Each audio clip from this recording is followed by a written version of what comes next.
Finland's national treasure, the archipelagosea, is the world's largest and most dense archipelago. Its almost 2-billion-year-old bedrock and over 41,000 islands and islets molded by the Ice Age create a checkered mosaic of varied habitats and life forms. The Archipelago Sea Area is part of UNESCO's worldwide network of biosphere reserves. This age-old cohabitation between man and archipelago nature has created valuable national landscapes and a diversified local culture that travelers of today are lucky to experience.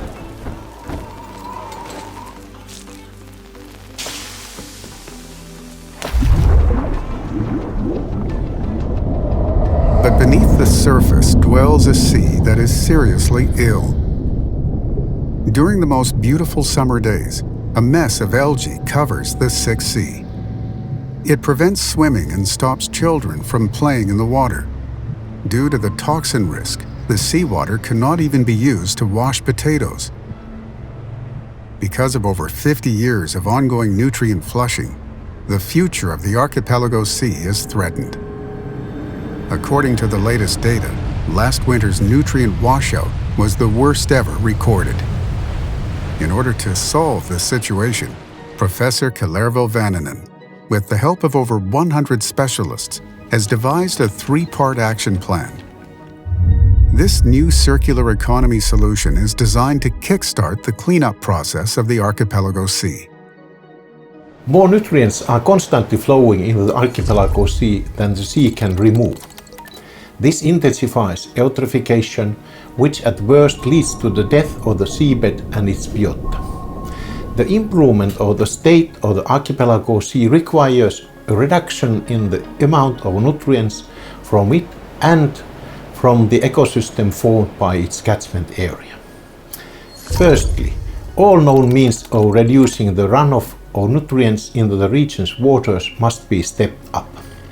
These include, for instance, optimization of fertilization, prevention of erosion, both by taking care of the condition of the arable land as well as, for example, plaster and structural lime treatment and optimal layout of protection zones. Secondly, nutrients must be removed from the ecosystem of the archipelago sea and its catchment area. This can be best done by initiating large-scale biomass recovery from both land and sea. It is used to make recycled fertilizers, biofuels, and biochar. Animal manure, grass biomass, and lake reed can be used as main sources of biomass. Factories producing recycled fertilizers must be large enough. It enables product development to obtain marketable products and become an economically profitable operation. The annual removal of 500 to 1,000 tons of phosphorus from the ecosystems of the archipelago sea and its catchment area would drastically reduce the nutrient content of the sea and allow it to be recovered over time. The most effective way to remove nutrients from the sea is fishing. Fishing for wild fish within the limits allowed by fish stocks should be encouraged. The use of wild fish is good for public health, the national economy, and the environment. A national strategy should be developed to strengthen wild fish product development and marketing. By acting on these 3 principles, the state of archipelago sea will begin to improve, and in 2029 the state of the sea will be good.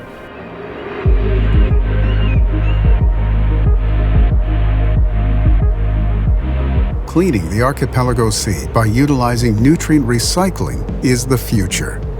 The cleansing process will start with an action plan that is based on circular economy thinking, slows down climate change, decreases CO2 emissions, supports the agriculture and fishing industries, represents sustainable recovery, supports nature's biodiversity. This is the last moment to put this efficient cleanup plan of the archipelago sea into practice. Stop the current eutrophication of the sea and turn our course towards cleaner waters. The responsibility for the archipelago sea is all of ours.